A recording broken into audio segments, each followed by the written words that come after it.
Can 15 or 20 be divided by 2? Yes, 20 divided by 2.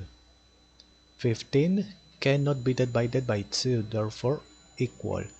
20 divided by 2 is 10. 10 can be divided by 2, therefore divided. Divided by 2 is 5.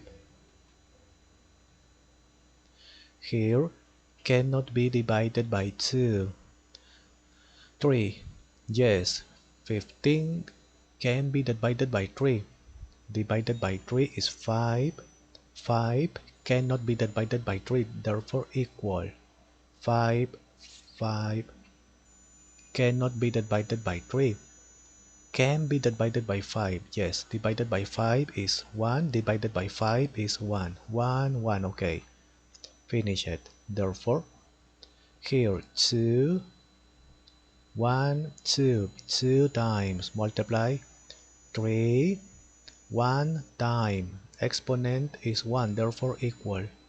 Multiply by 5. Exponent 1. 1 time. 2. Multiply 2 times. 2 multiplied by 2 is 4. 4 multiplied by 3, 12. 12 multiplied by 5, 60. Okay.